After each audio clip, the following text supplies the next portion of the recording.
Donc, on avait trois thématiques aujourd'hui sur ce webinaire qui était donc être une femme entrepreneuse à proprement parler.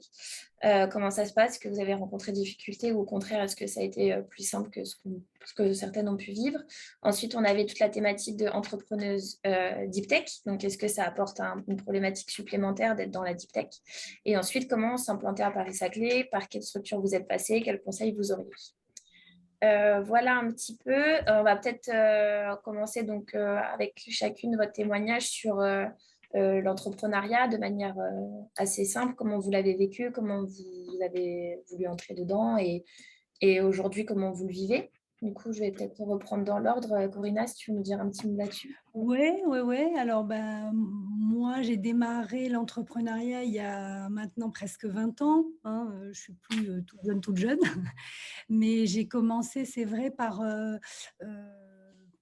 créer, très rapidement ma structure. Donc, moi, j'avais un esprit, qui collait plus à un milieu, en fait, à être mon propre chef avec mes idées, à pouvoir diriger, comme je le souhaitais, à mener, à développer mon idée, plutôt que de travailler dans une entreprise. Donc, ça, c'est un constat initial, c'était un tempérament peut-être, je ne sais pas. Donc très, très vite, j'ai été indépendante, en fait, à mon compte.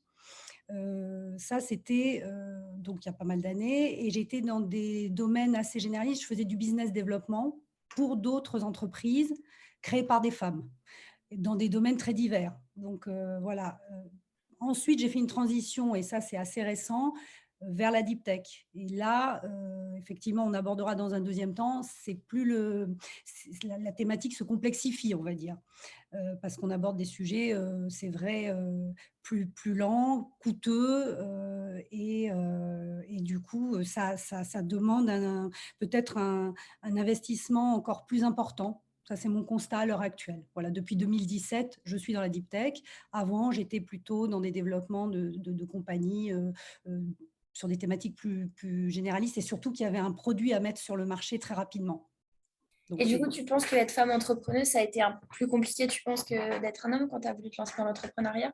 Alors, quand j'ai voulu me lancer dans l'entrepreneuriat, je dirais que ça n'a pas été plus compliqué, mais parce que je pense que l'aventure entrepreneuriale, elle est ce qu'elle est pour, un homme comme pour une femme. On rencontre, les mêmes difficultés. Voilà, il faut monter sa boîte, il faut la faire vivre, il faut trouver des clients, il faut, gérer les prestations, enfin voilà, honorer les contrats, ça, qu'on soit homme ou femme. Maintenant, c'est vrai que moi, j'avais une toute petite structure auparavant, sans salariés. Je n'avais pas du tout de salariés, donc ça change aussi un peu la donne. Heu, mais je ne pourrais pas dire que j'ai rencontré, voilà, des difficultés, si ce n'est celle de devoir se former, pour, quasiment tous les domaines de compétences qu'on va devoir aborder. Je pense qu'il faut rien négliger. En fait, il faut maîtriser, à peu près, ou en tout cas bien comprendre les sujets, que ça soit de la comptabilité, des ressources humaines. Donc il faut être très polyvalent. C'est plutôt, voilà, des difficultés à ce niveau-là, mais pas, des difficultés, parce que j'étais une femme. Je veux dire, on ne m'a pas, fermé, des portes parce que j'étais une femme, et je n'ai pas eu l'impression de devoir faire plus mes preuves parce que j'étais une femme. Mais c'est plus mes compétences, voilà, prouver que oui, je peux le faire, tout comme un homme doit prouver que oui, il peut le faire. Ok, super. C'est intéressant. Et du coup, pour toi, Cécile, ça s'est passé comment? Alors, pour moi, il s'agit plutôt d'une reconversion. J'ai passé 15 ans, bah, presque 20 ans même, dans des multinationales, à évoluer de postes, que ce soit de la finance au commerce international, et évoluer aussi en termes de responsabilité. Et à un moment donné, je me posais des questions sur le sens, en fait, de mes missions. Et j'ai toujours eu ce petit goût entrepreneurial, puisque j'ai fait des études de commerce, école de commerce, et j'ai fait après un master entrepreneur, où voilà, j'avais déjà cette petite flamme en moi, je pense. Je me suis lancée sur Jada Rose, donc cette marque de joaillerie responsable, alors que je ne viens pas d'une grande maison de luxe, je n'ai pas non plus des millions à investir. Je me sens juste entrepreneur, une femme, et amoureuse des belles choses, des bijoux, de la nature et de la vie en général. Et alors, c'est marrant parce que quand je regardais, j'essayais de regarder un peu les chiffres, justement, on parlait de l'entrepreneuriat féminin. Et j'ai vu que les femmes entrepreneurs, je crois, représentent 15% des effectifs. Et on parle beaucoup de la différence, si qu'elles sont moins financées, en tout cas le ratio est assez flagrant, qu'elles sont moins financées que les hommes. Et pour moi, je rejoins un peu Corinna, être entrepreneur, ça n'a pas de genre. C'est vrai qu'on associe souvent le mot leadership aux hommes, mais pour moi, c'est faux. Le leadership, ça n'a pas non plus de genre. Il y a les leaders qui prennent des décisions unilatérales. Il y a ceux qui se fient à l'avis des membres d'un groupe. Il y a ceux qui sont préoccupés par des objectifs. Il y a ceux qui sont préoccupés par la satisfaction du groupe. Mais que ce soit homme-femme, je pense qu'on rentre tous dans des catégories différentes de leaders. Donc, vraiment, pour moi, l'entrepreneuriat, enfin, en tout cas, l'entrepreneur, ça n'a pas de genre. Tout commence par une vision. Après une stratégie, un plan d'action et mise en exécution de ce plan. Chacun crée son parcours, rencontre ses obstacles, rencontre des surprises. Et en fait, quand on est entrepreneur, on tâtonne, on se plante, on recommence et c'est bien, c'est comme ça. Donc voilà.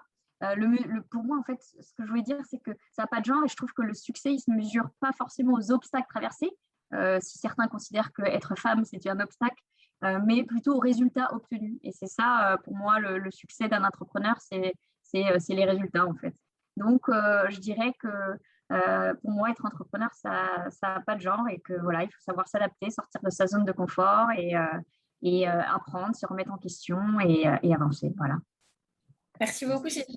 C'est intéressant du coup parce qu'on peut se demander si les difficultés justement viennent pas après, comme le disait Corinna, c'est-à-dire qu'être entrepreneur n'a pas de genre, mais plus tu avances dans la difficulté, dans la technologie, de la deep tech, etc., peut-être que là, en effet, le pourcentage de femmes s'amenuit de tant tu rentres dans la technologie. Amélie, je ne sais pas si vous avez des chiffres là-dessus, sur l'entrepreneuriat de manière générale et sur l'entrepreneuriat deep tech. On a quelques chiffres, ouais, notamment dans l'entrepreneuriat en général, on a seulement 10% des startups qui sont cofondées, co-dirigées par des femmes. Donc, c'est un chiffre assez bas. Et dans la deep tech, c'est encore plus bas. Donc, notamment dans les startups qui mettent en œuvre de l'intelligence artificielle, je crois qu'on est à 2 ou 3%. D'accord. Voilà. Ça tombe, en fait, quand on croise entrepreneuriat et recherche, c'est le combo fatal. Ouais, ça fait un tableau. Pardon, je lisais une étude aussi récemment qui disait qu'en fait, il y a beaucoup de femmes qui se lancent dans la deep tech, en tout cas au niveau des études. Et par exemple, je disais qu'aux États-Unis, la moitié des femmes qui commencent leur carrière dans la tech la quittent avant l'âge de 35 ans. D'accord. Ils expliquaient un peu pourquoi ou pas trop? Non, faudrait que je retrouve l'article, il faudrait que je m'y retourne, mais je me souviens que c'était 35. Non, c'est pas. Ouais, je pense que c'était face aux difficultés qu'elle rencontrait, mais tout ça pour dire que je pense que ça attire les femmes, mais que ensuite, effectivement, ça doit être compliqué puisqu'il y en a beaucoup qui quittent en fait. Ouais, non, mais c'est intéressant. Je retrouverai l'article et j'essaierai de donner les raisons. Avec plaisir. Non, c'est vrai que c'est intéressant de voir un petit peu pourquoi ça peut s'arrêter à un moment donné pour une femme peut-être plus que pour un homme, quoi. En fait, c'est un univers masculin, en fait.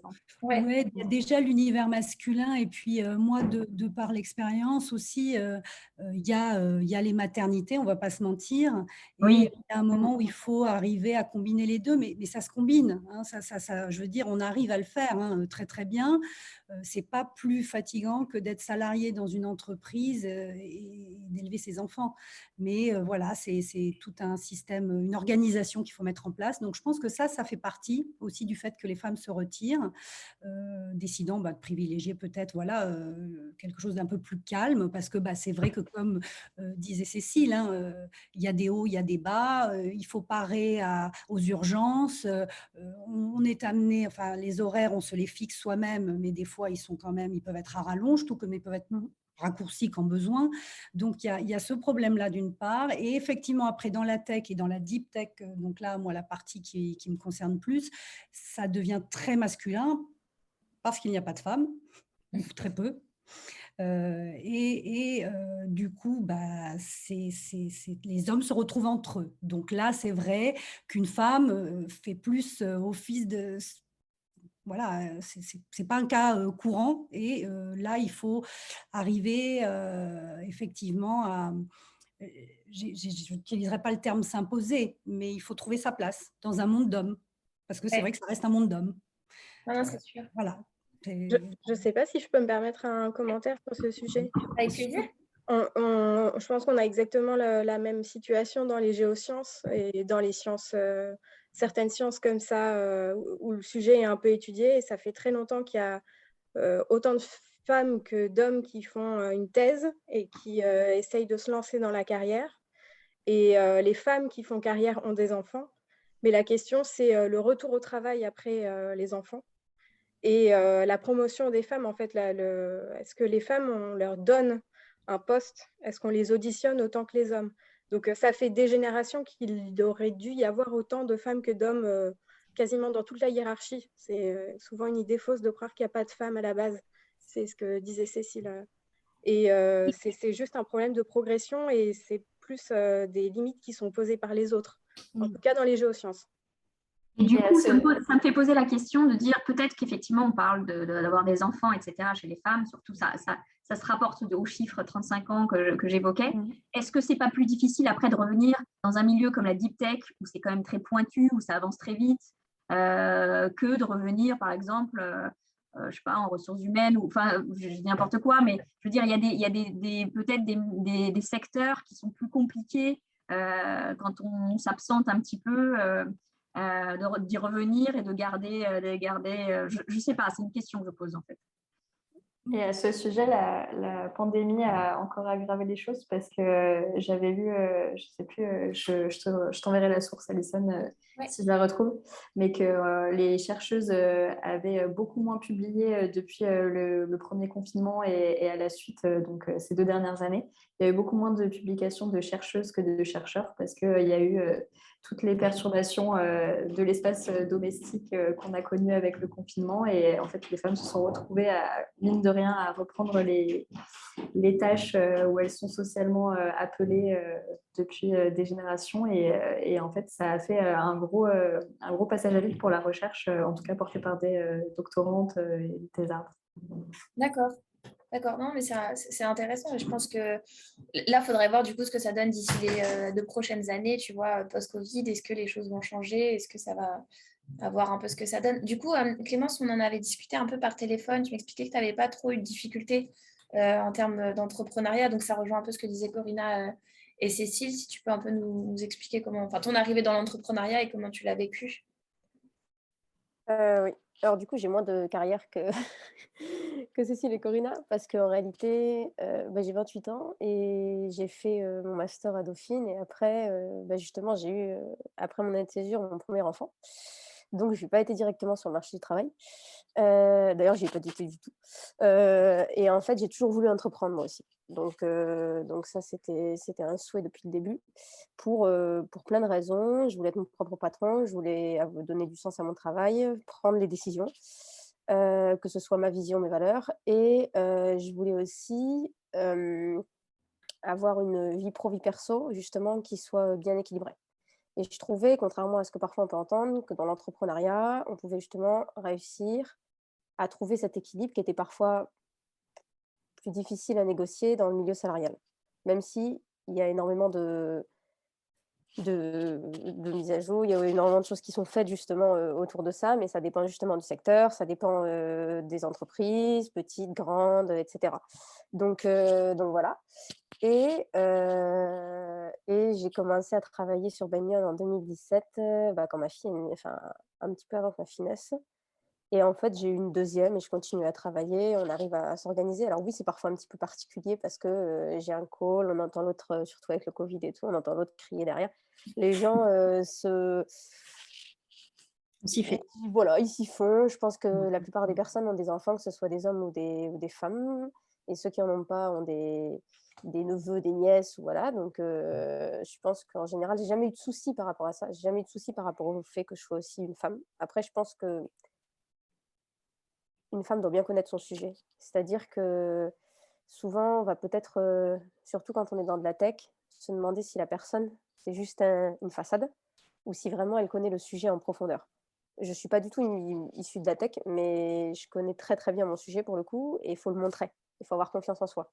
Je pense que c'est surtout ça qui va faire la différence peut-être par rapport où, oui, on va nous attendre sur ces sujets-là. Et je ne l'ai pas ressenti parce que moi, j'étais bien armée.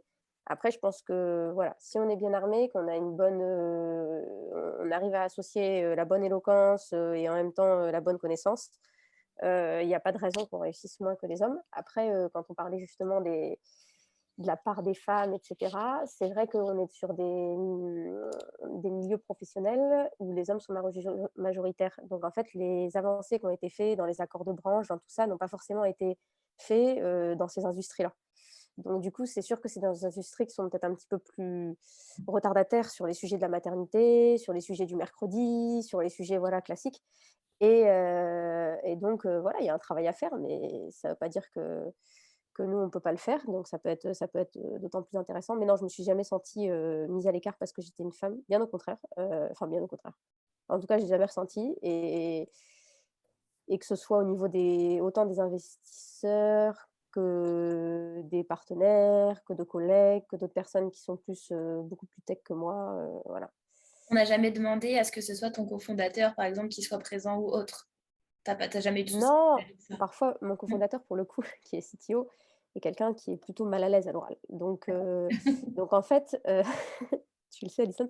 Donc, en fait, Ouais, donc, du coup, c'est toi qui faisais du coup, en fait, à partir du moment où moi, quand on me parle sur des sujets tech, je suis capable de répondre sans commencer à dire attendez, je dois demander, attendez. Je préviens dès le début que je ne suis pas CTO, mais il faut que j'arrive à connaître le sujet bien en profondeur. Ok. Donc voilà. Après, je pense que ce serait pareil peut-être pour un homme. Après, peut-être que oui, on s'attend peut-être qu'il y a des attentes qui sont différentes. Quand on voit un homme, on se dit bon, un homme dans la tech, ok, il doit s'y connaître, je pense. Alors que peut-être une femme, on se dit bon, on va peut-être, bon, on va pas challenger, mais on va demander un peu, on va voir ce qui se passe. Mais franchement, si on connaît bien son sujet, il n'y a pas de souci en général. C'est un sujet intéressant, Cécile, Corinna. Est-ce que vous trouvez justement que vous avez dû prouver votre légitimité peut-être un peu plus que des hommes entrepreneurs que vous avez pu rencontrer au cours de votre carrière? Oui, alors moi, dans le domaine dans lequel je suis actuellement, pour tout vous dire, je ne connaissais rien. Donc, je suis dans un labo de physique avec des physiciens et je rejoins du coup ce que disait Clémence, c'est que j'ai appris mon sujet, quoi. Je me suis formée, j'ai interrogé. C'est vrai que je travaille avec des gens très vifs et très brillants qui maîtrisent le sujet. Le CTO est là, les ingénieurs sont là. Et effectivement, il faut pouvoir maîtriser le sujet sans être le spécialiste. Et moi, je fais tout à fait comme Clémence, c'est-à-dire que jusqu'à un certain point, je peux répondre et je connais. Et quand je ne connais pas, de toute façon, je préviens, je ne suis pas le CTO. Hein. Donc, quand on rentre dans le dur du sujet, je passe la main. Voilà, j'ai pas eu plus de difficultés, si ce n'est de bien maîtriser le sujet. Ok. Et pour toi, Cécile, du coup, ça a été similaire ou... Mais, ça, je rejoins aussi l'idée, c'est moi j'ai pas hésité à aller au contact pour apprendre, donc aller sur le terrain, dans les ateliers, au labo, pour, euh, pour maîtriser mon sujet, pour comprendre, ouais, pour anticiper toutes les questions que je pourrais avoir. Moi, je suis effectivement aussi plus sur la partie développement de la marque, que ce soit commerce, marketing, communication, mais je suis effectivement pas non plus sur la partie technique, mais je m'appuie beaucoup sur les engagements de la boîte et ça, je pense que dans le discours, ce qu'il faut faire passer, c'est les valeurs, c'est aussi c'est un peu notre force, enfin, en tout cas ça a été un peu ma force moi, c'est de savoir un peu vulgariser quelque chose qui est trop technique, c'est-à-dire que du coup moi comme j'étais pas technique, j'essayais en fait de trouver les mots simples pour expliquer, et je pense que ça aide en fait, au compte, ça aide pour faire passer le message. Bah, du coup, ça nous amène un peu sur notre deuxième sujet qui était femme entrepreneuse dans la deep tech de manière assez spécifique. Je ne sais pas du coup si Ludivine ou Caroline ou même on a une troisième personne qui vient d'arriver également. Si vous avez des questions un petit peu, ou si ça répond peut-être à de potentielles questions que vous aviez sur être entrepreneuse, comment ça se passe, les témoignages, je ne sais pas si... N'hésitez pas en tout cas si vous avez des questions ou des éléments à ajouter. Il n'y a pas de problème. Du coup, sur le côté deep tech, ce qu'on se disait, c'est que, en effet, vous avez dû peut-être apprendre un peu sur le tas et peut-être un petit peu plus que d'autres personnes. Il y a des éléments sur le côté vraiment axé deep tech qui ont été un peu plus compliqués. Enfin, je dis peut-être des bêtises, mais notamment peut-être accès au labo. Si on part un peu sur des financements, est-ce qu'il y a des financements qui ont été peut-être un peu plus compliqués que d'autres? De ce que j'ai pu comprendre, on n'a pas fermé beaucoup de portes, mais est-ce que vous avez rencontré des petites anecdotes ou des choses qui sont arrivées, notamment accès deep tech, qui ont été un peu spéciales?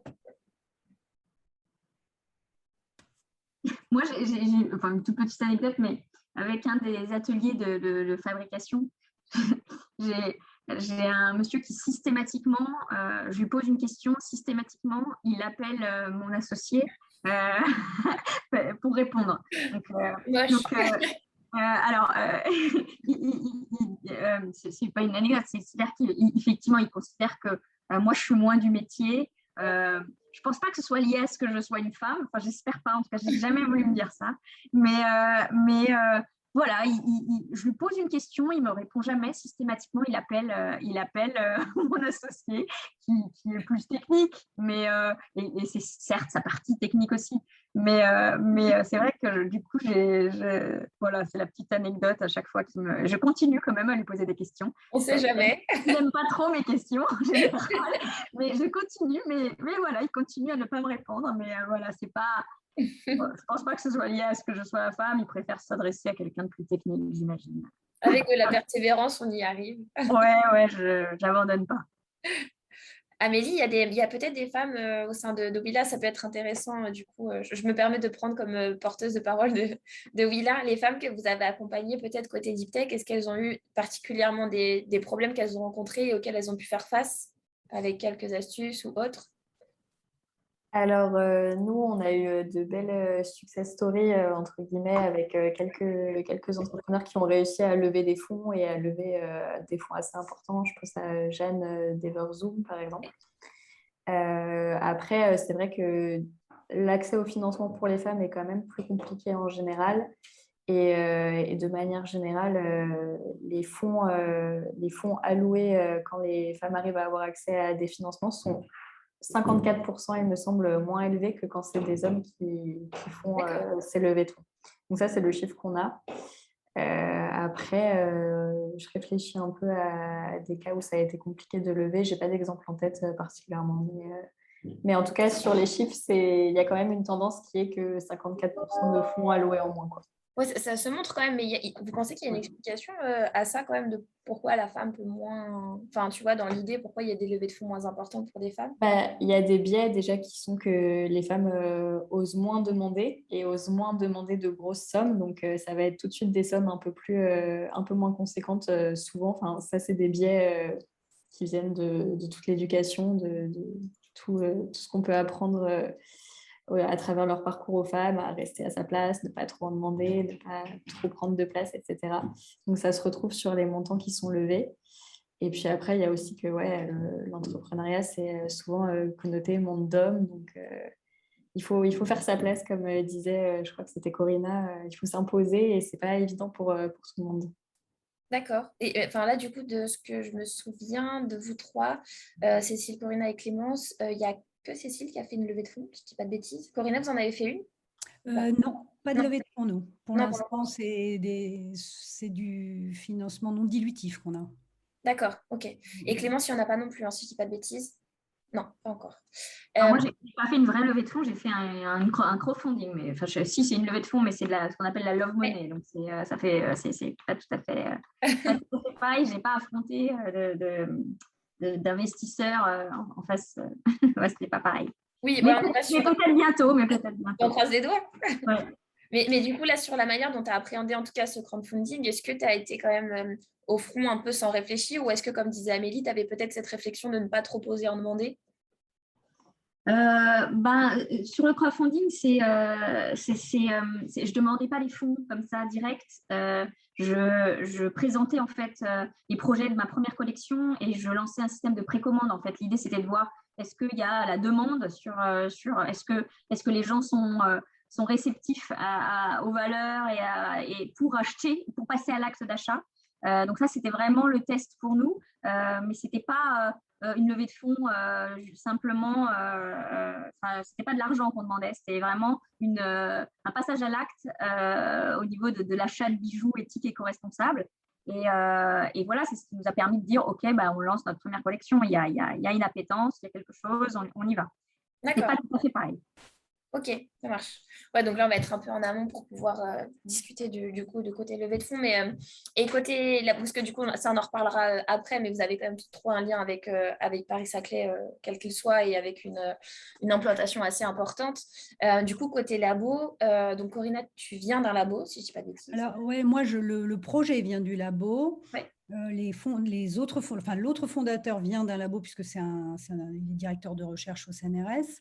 Et le reste de l'équipe des cofondateurs, nous ne venons pas d'un labo ni même du milieu scientifique puisqu'on est tous plutôt côté business développement. En fait. D'accord, ok. Donc là aussi, j'allais en parler. C'est une question aussi là qui se pose à un moment donné. C'est le matching entre le CEO, le CTO. Voilà, moi, je suis CEO, je ne l'ai pas dit au début. Voilà, donc, et c'est vrai que ça, ça fait que ça peut marcher ou ne pas marcher quand on est extérieur au monde de la recherche. Parce que c'est vrai que c'est un monde qui est souvent inconnu quand on est à l'extérieur et qu'on rentre dans ce labo et qu'on doit s'adapter et qu'on doit côtoyer les chercheurs, qu'on fonctionne avec des chercheurs, beaucoup de chercheurs. Nous, au sein de l'équipe, enfin là, on a 6 salariés, ce sont tous des chercheurs en fait. Hein, et du coup, c'est ce qui demande une adaptation. C'est peut-être la nouveauté.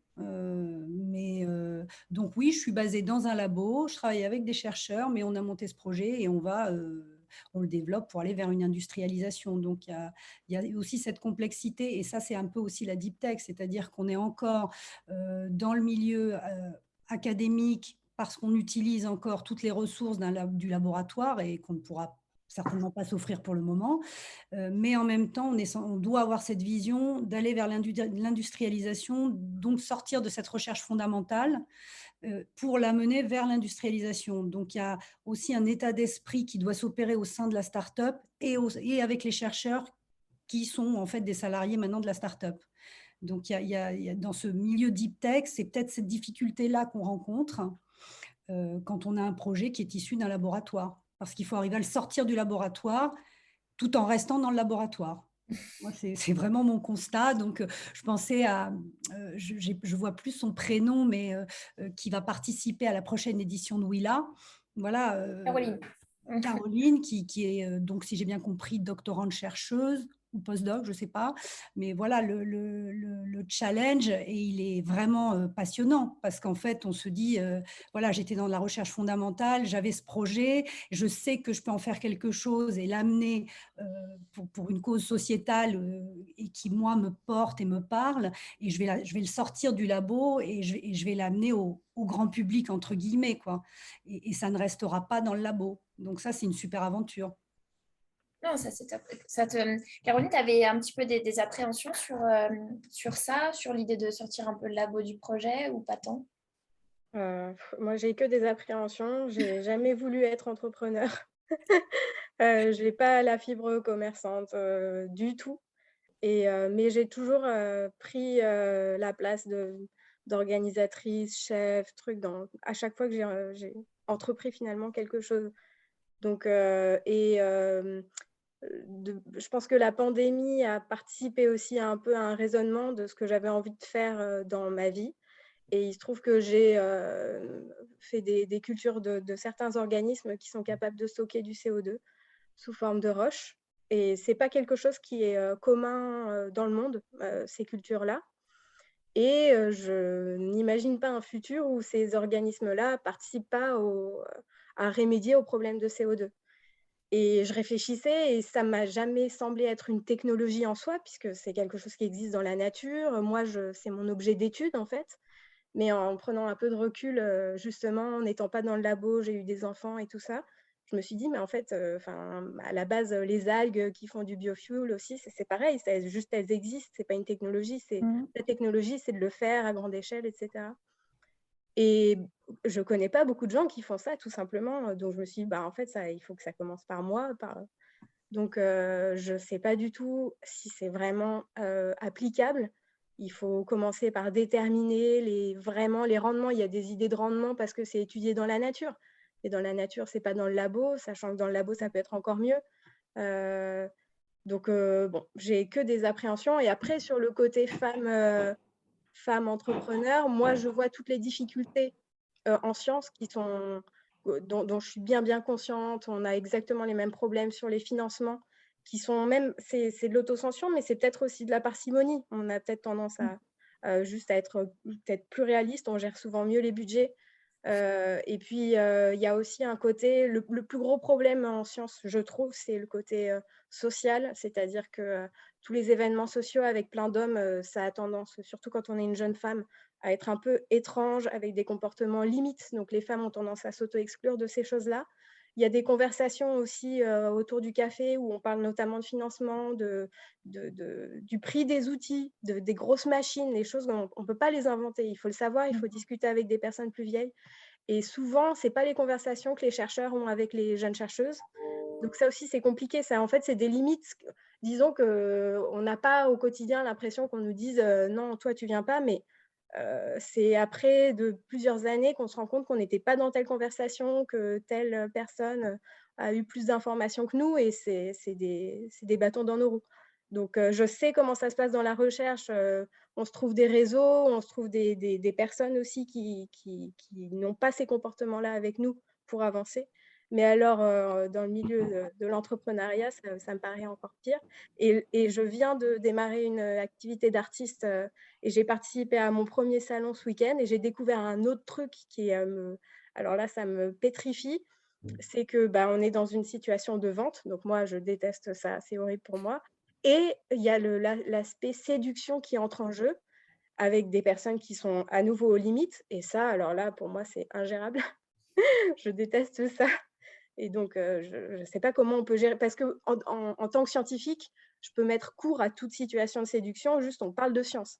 Mais quand il y a une relation où il faut aussi vendre, donc il faut aussi plaire, je ne sais pas du tout comment on gère ça. Ça amène un petit peu à une autre problématique qu'on avait eue, nous, avec beaucoup de nos entrepreneurs. C'est-à-dire que lancer votre projet, ça ne veut pas spécialement dire être CEO. C'est vrai que c'est très compliqué pour des chercheurs de le comprendre, mais être un chercheur qui développe son projet, ça ne veut pas dire que vous êtes CEO de votre boîte. Ça ne vous oblige pas à l'être. C'est-à-dire qu'en effet, vous allez lancer votre projet et ensuite, vous pouvez basculer en étant CSO et recruter votre associé CEO qui, lui, se chargera de l'ensemble de ce questionnement-là. On l'a notamment avec un de nos projets, donc Muriel Thomas Fermentis, qui ne voulait pas être CEO de sa boîte, et c'est exactement ce qui s'est passé. Elle a participé à un événement que tu connais, Cécile, qui est Employez vous. Et du coup, elle a trouvé son CEO, et aujourd'hui, elle a basculé en tant que CSO, et elle se complète totalement dans ce qu'elle fait et ce qu'elle aime, et c'est-à-dire la recherche scientifique à proprement parler. Oui, c'est ça. Moi, je parlais de matching et c'était vraiment ça, quoi.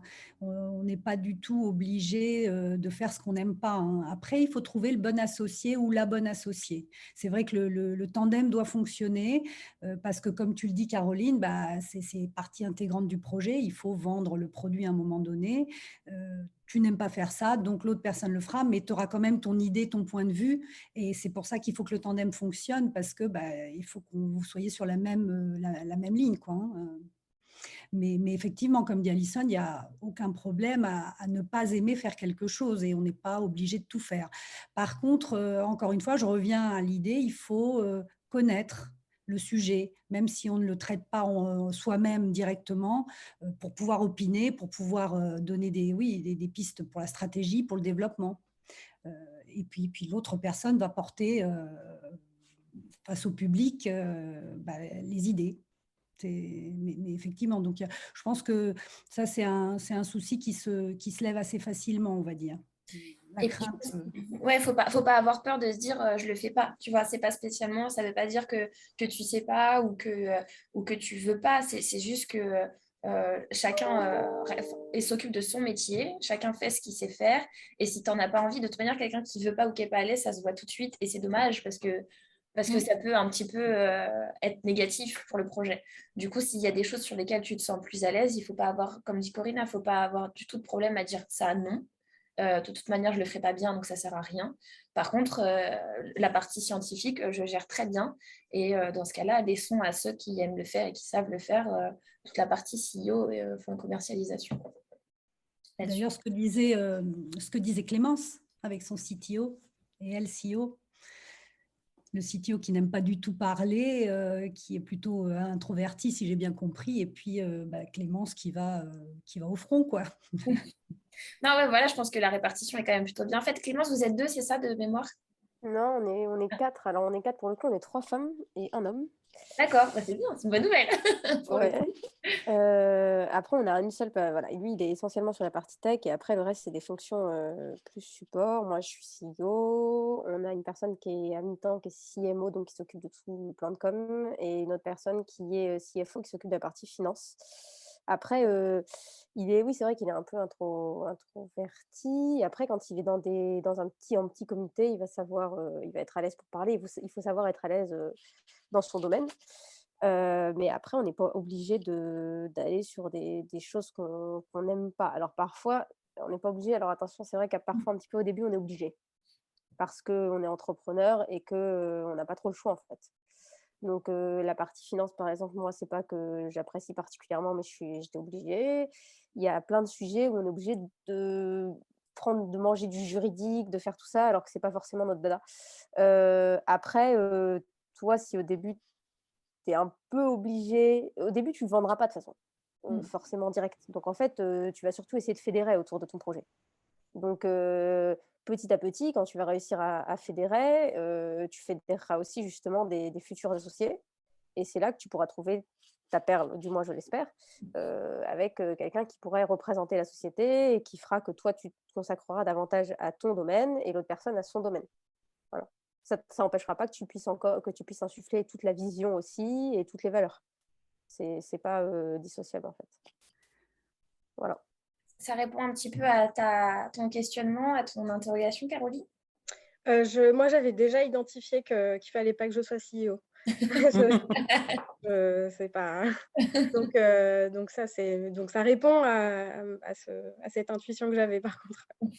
Non, mais enfin, là-dessus, faut pas que tu aies peur. Et puis, ça m'emmène du coup sur cette dernière partie pour les quelques minutes qui nous restent. Mais le faire partie d'un écosystème te permettra peut-être de pouvoir répondre à tes interrogations et tes peurs au quotidien.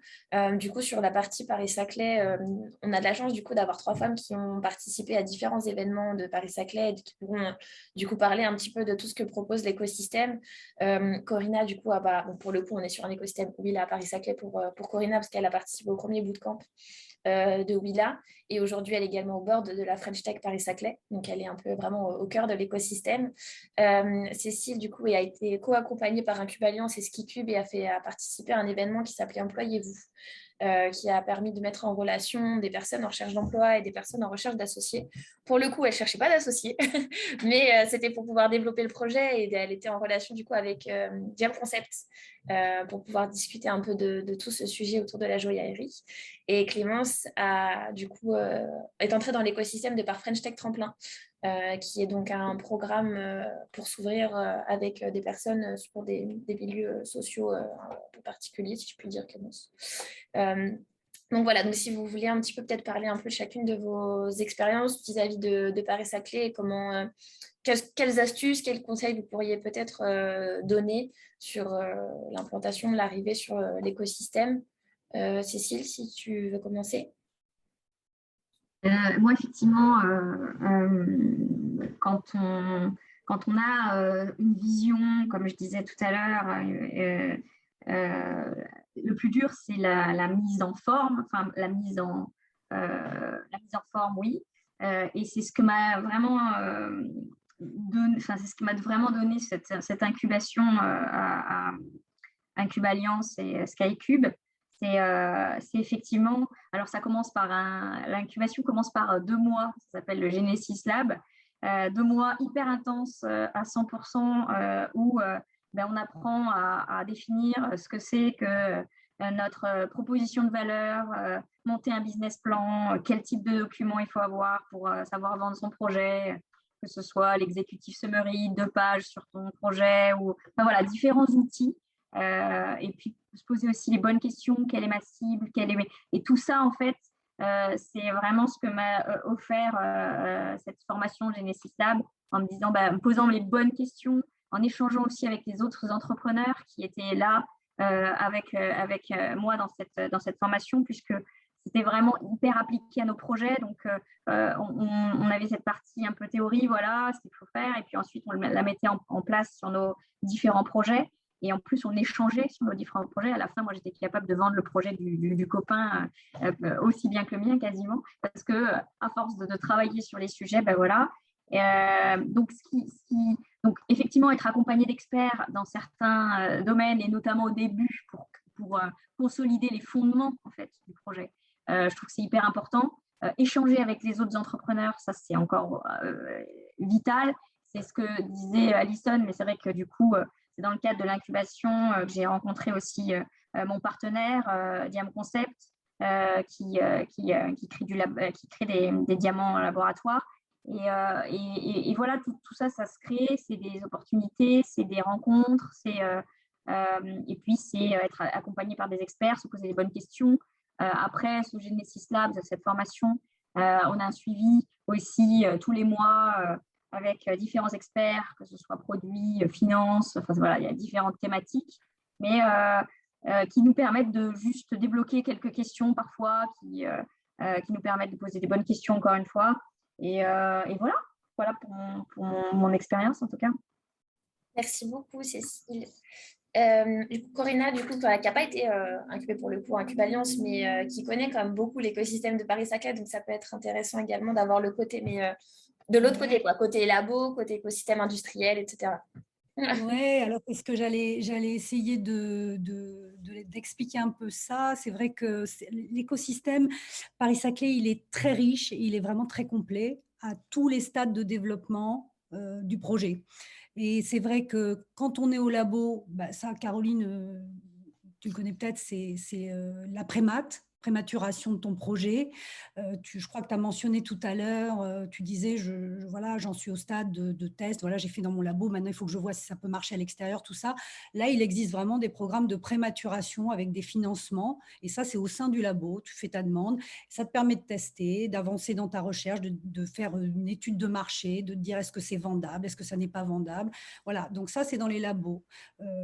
Ensuite, c'est vrai qu'il y a tout le système d'accompagnement qui va être des incubateurs, Incube Alliance typiquement, Willa, accélérateurs aussi. Donc là, on retrouve Willa. Je pense qu'on peut aussi dire qu'Incube Alliance est là sur tout cet accompagnement. Donc, on est en fait finalement toujours accompagné, comme tu disais Alison, en cas de moment de flottement, on sait qu'on a une structure à laquelle on peut se raccrocher, on peut venir demander conseil.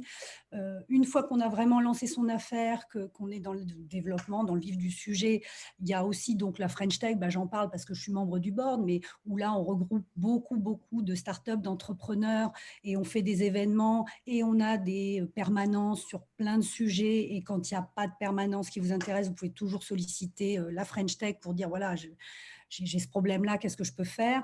Donc vraiment, on est accompagné sur toute la durée du parcours. Et moi, en ce qui me concerne, je n'ai pas été incubée, mais j'ai fait Willa, et ça a été vraiment pour moi quelque chose de très nouveau, mais qui a jusqu'à au jour d'aujourd'hui eu un impact très positif parce que en fait, c'était un format court, et moi, c'est ce qui me convient. Je veux dire, j'aurais pu faire HEC Challenge Plus, c'était trop long. Je n'étais pas dans cette dynamique-là. Donc, moi, ce qui me convient, ce sont des formats courts, des bootcamps efficaces sur quelques jours, et où j'ai un condensé d'informations, j'ai un partage d'expérience, je peux aussi poser mes problématiques et j'ai un retour. Et je sais que sur une semaine complète, ça va être très riche, mais je vais repartir de là avec beaucoup d'éléments. Et là, c'est ce qui s'est passé pour Willa. où vraiment on avait abordé des sujets allant de l'API au financement, à la gouvernance, à la négociation, vraiment tous ces éléments, ces thématiques dont on va avoir besoin pour développer son business. Bah là, c'était des petits ateliers qui étaient là chaque jour sur la durée du bootcamp, hyper efficaces. Et alors moi, ce qui vraiment est resté jusqu'au jour d'aujourd'hui, je m'en sers beaucoup, c'est le pitch. Moi, je n'avais jamais élaboré un pitch et c'est avec Willa, en fait, dans cet esprit de bienveillance aussi, parce qu'il faut le dire, comme on est finalement qu'entre nous, il n'y a pas de filtre.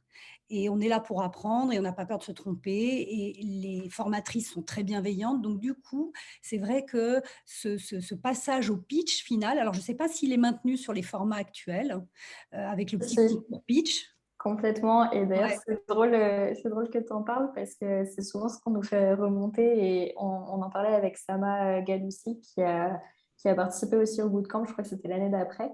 Mais donc, on l'a interviewée sur notre podcast qui s'appelle L'effet Willa, d'ailleurs, si jamais vous voulez l'écouter. Et elle nous a fait exactement la même remarque que c'était la session pitch qui avait énormément marqué, enfin, qui l'avait marqué et qu'elle utilisait encore régulièrement les techniques qu'elle avait appris à ce moment-là pour pitcher sa startup. Exactement, oui, oui, parce qu'on a le temps de le préparer, en fait, ce pitch. Ça arrive à la fin du bootcamp, donc on a quand même assimilé pas mal de choses, on a ouvert les écoutilles, hein, et du coup, on travaille avec des coachs, on prépare le pitch et on est un petit peu poussé dans la piscine, hein, parce que c'est vraiment ça, face au jury. Et donc là, c'est une vraie mise en situation avec un vrai jury qui, même s'il est là pour être bienveillant, enfin, reste quand même un jury de professionnels.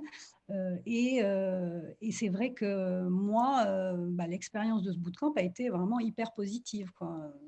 Je ne peux que le recommander. J'en recommande, voilà, parce que je l'ai testé et que je connais l'efficacité.